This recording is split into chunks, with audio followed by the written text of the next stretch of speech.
எப்போதும் ஒரே மாதிரியான பேங்கிள்ஸா செம்ம போருப்பா அப்படின்னு சொல்ற ஆல்மா இந்த மாதிரி ஒரு டிஃப்ரெண்டான ட்ரெடிஷ்னலான பேங்கிள ட்ரை பண்ணி பாருங்க. முகப்பு வச்ச பேங்கிள், இந்த மாதிரி பியூட்டிஃபுல்லான பேங்கிள்ஸ்லாம் எத்தனை பவுன்னு கேட்காதீங்க. ஏன்னா இதெல்லாமே கோல்டு இல்ல, gold plated silver jewellery collections. இதெல்லாம் நம்ம பார்த்துட்டு இருக்கிறது நகாஸ் பேங்கிள்ஸ். நான் உங்களுக்கு சாம்பிள் காமிக்கிறேன்.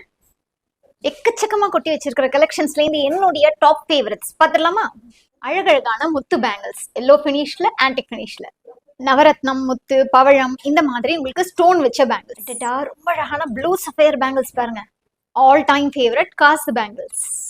ஆன்டிக் ஃபினிஷ் வேணாம்பா, எல்லோ ஃபினிஷ்லயே காமிங்கன்னு சொல்றவங்களுக்கு இந்த பேங்கிள் சூப்பரா இருக்கும். சூப்பரான நகாஸ் பேங்கிள் கலெக்ஷன்ஸ் முகூர்த்தத்துக்கு பக்காவா இருக்கும். மகாலட்சுமி பேங்கிள்ஸ் ரொம்பவே அழகா கொடுத்துருக்காங்க. காசு பேங்கிள்ஸ் மகாலட்சுமி இருக்கிற மாதிரி, அன்னம் வச்ச மாதிரி, எல்லோ ஃபினிஷ்லயும் இருக்கு, ஆன்டிக் ஃபினிஷ்லயும் இருக்கு. விக்டோரியன் டைப்ல இருக்கக்கூடியது. இது குந்தன் ஸ்டோன்ஸ் அண்ட் கெம்பு ஸ்டோன்ஸ்லாம் வச்ச மாதிரி ரொம்பவே அழகா ஸ்க்ரூ டைப் பேங்கிள்ஸ். இதோட ஸ்பெஷாலிட்டி பாத்தீங்கன்னா இந்த மாதிரி உங்களுக்கு வெட்டிங்கெல்லாம் ரொம்ப ஆப்டா, இந்த பல்லக்கில் தூக்கிட்டு போவாங்கல்ல அந்த மாதிரியான டிசைன்ஸ் கூட வச்சிருக்காங்க. இந்த மாதிரி இன்னும் நிறைய கலெக்ஷன்ஸ் நம்ம டீனஹர்தி காசி ஆர்கேட்ல இருக்கக்கூடிய தி வெள்ளி ஷாப்ல இருக்கு. நீங்க நேர்ல ஷாப்புக்கு விசிட் பண்ணியும் பர்ச்சேஸ் பண்ணிக்கலாம். ஆன்லைன் மூலமா ஆர்டர் பண்றதுக்கு ஸ்கிரீன்ல தெரியுற நம்பரை கான்டாக்ட் பண்ணுங்க.